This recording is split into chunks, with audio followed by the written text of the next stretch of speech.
having a population according to 2011 census 16,700, and my presentation topic is property tax.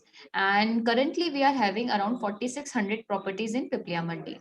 Now what we have done is why we have selected this topic is because we are doing something different that maybe some other ULBs are not doing of in this population category. What we have done is, first of all, to map the property. What was our first task was to map all the properties that the ULB is having under its jurisdiction in the geographical boundary. What The screen. I'm sharing, it is not visible. Yes, ma'am. Okay. Not visible. Okay, sir.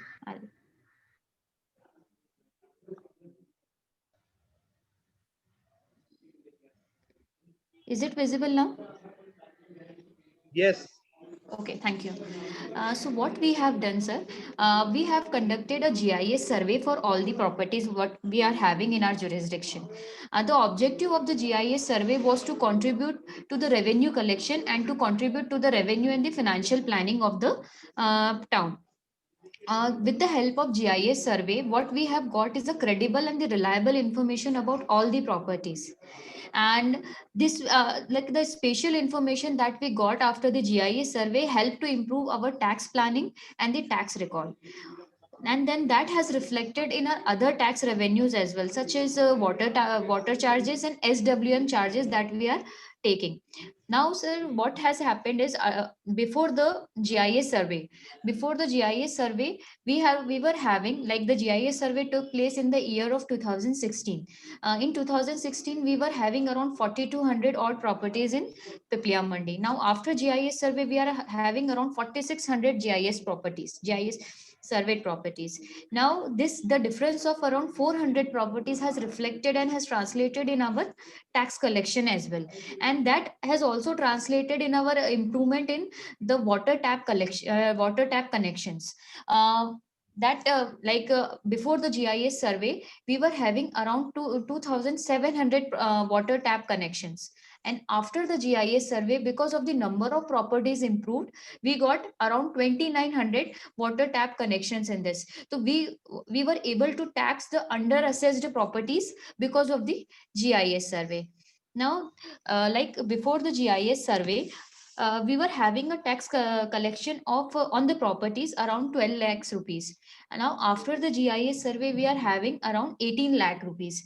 This has around every year we are having enhancement in the revenue generation.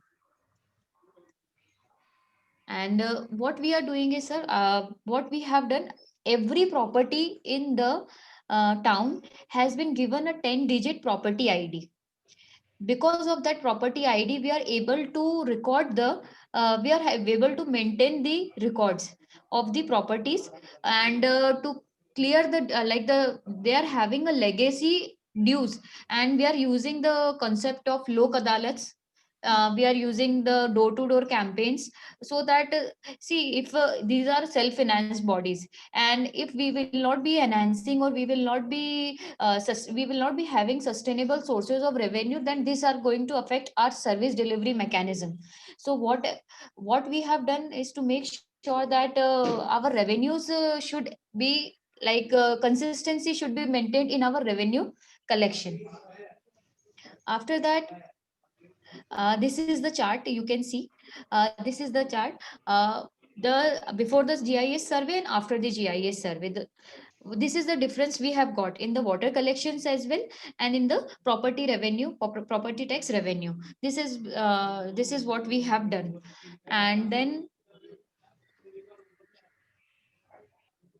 this is the 10-digit property ID. This is the campaign we started to make people aware that this process is going on, so that they don't have any apprehensions about the process.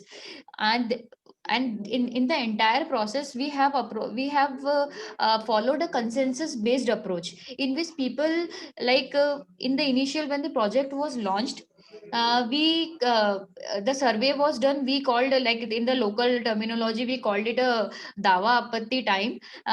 We called it all the objection raising period. that anybody who has any objection regarding his or her property that has been surveyed can approach the ULB office within 1 month period of time, and we will be solving their issues regarding the GIS survey, so that maybe the properties tax has been over assessed or it has been under assessed. Generally during the under assessment people will won't come turn to the office, but in case of over assessment of the property they will definitely have issues regarding that. So we started this and people came with their issues and objection. We tried to resolve it. We again given advertisements in the newspaper. We conducted mass surveys, mass campaigns over there, and people visit in camps. We organized camps in, we have 15 wards in the ULB's locality, and we conducted camps. We organized camps for this purpose, in which every ward was taken as a pocket, and the team visited it, and there they resolved the issue.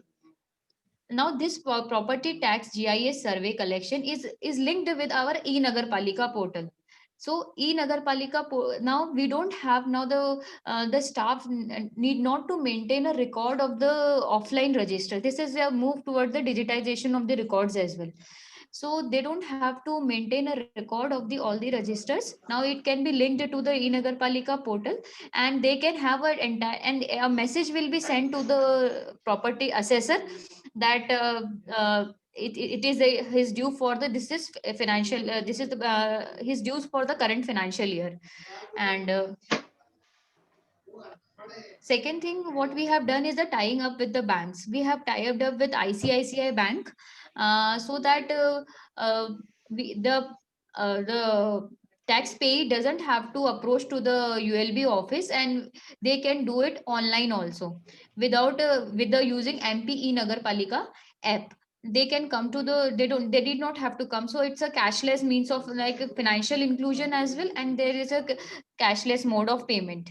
Now for this what we have felt difficulty is the training of the staff, since most of the staff was between the age of 50 to 55 years, and it's a very small local body. So and so they were not tech savvy. So what we have done is make it introduced, we have given a young ARI, assistant revenue inspector, or a revenue inspector with them to help for 1 month, or for 1 month or a period of 2 months, so that they can cope up with the change in the technology and the change in the method of maintaining the records.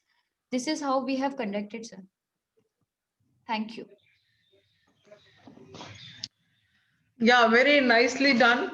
But do you also have, since you have gone to the online system, Yes, you ma'am. must have faced a lot of mindset change and, you know, problem face, and because people are not that tech savvy, so that kind of problems were also there. Training and awareness is fine, but still, you must have done something more to make it operational. Ma'am, apart from the training of the staff, we have targeted the young population, and we have taken benefit of Lok Adalats, because in Lok Adalats, we used to give them a reward or some, like it is a mandatory to have like 50% rebate in the taxes in Lok Adalats, or 100% rebate in the taxes after crossing a particular slab rate. So we have taken use of that, and on the day of Lok Adalat also we used to take, earlier what has used to happen, that we used to do it offline only. Even Lok Adalats were conducted offline. So we started conducting Lok Adalats online only.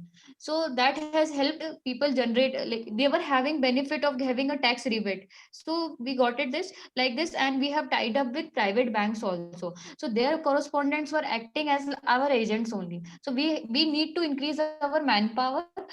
Because of the financial constraints we can't do it by on own, so we increased our hands, we increased our number of hands by collaborating with other people. So this So is you how said we online maintained it. local adalat. What do you mean by that? Ma'am, what like for example, earlier when 2-3 years back we used to conduct even our premises only, we used to conduct lok adalats and giving them an offline receipt for the same whatever they used to pay the amount for the like the tax amount they used to pay. But after that, what we have done, we have started giving them online receipts for the same. Acha, So this has in Lok Adalat is done offline, but the receipts are offline, online. Okay, okay. online. I Yes, thought ma'am. maybe you are also doing a virtual No. thingy. Okay, good, good. Fine. Surendraji. Ma'am, it's a good effort and it's a very scientific way of doing improving the system. So excellent work.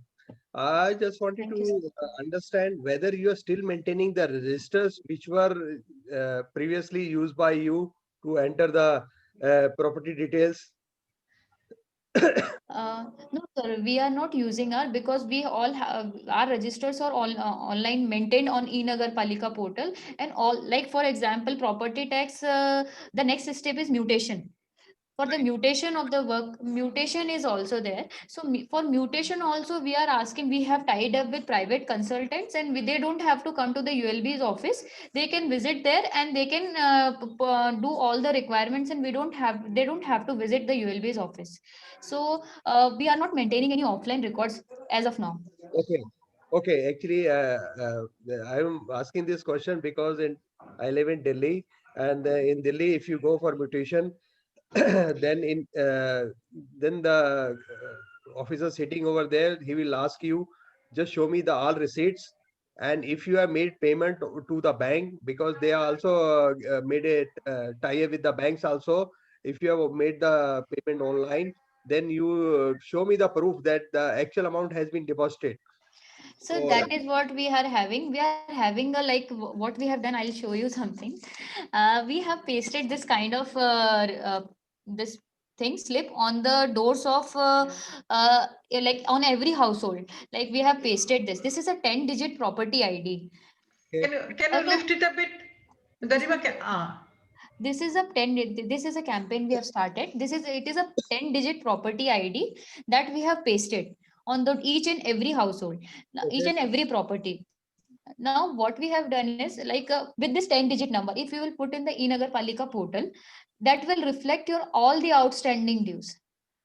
What this whether this means with one shot you can have a printout of whatever payment you have made. you have made and also the outstanding payment.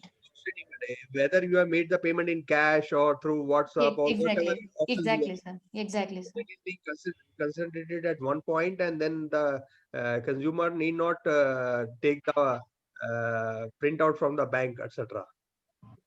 So Yes, sir. just And sir, what has happened? This has saved a lot of time of our staff, okay, because the legacy record that we are having around 20 to 25 years old, and if a person has not paid his tax dues for 20 to 25 years, there are certain chances that the person has not paid the dues. So it becomes very difficult to find out the record manually. So now it has been proving it's a boon to the ULB, this exercise. okay. If some customer comes saying that this property I have bought and I want to transfer for mutation sake, I want to transfer the name in the property. Uh, Mhm. and how do you find out the records? Like sir, there it is divided in every like every other ULB. Piplia Mandi is also divided in various zones. So with the number of like if he's having property ID, then we don't have to do No, that many. the person does not have the property ID and he has only address. Then sir, what the GIS survey that we have got, Okay, the GIS survey, we can locate the property from the survey, and the simultaneously the ID will be there. So if the okay, address is there, then with the address we can locate the ID also. okay. So this means you are saying that whatever households have been mapped, they are being proper ID. Yes, sir. Even a open plot has been given a ID. Okay, excellent work. Thank you. Thank you, sir. Thank you. very good. Thank you, sir. Thank you, ma'am.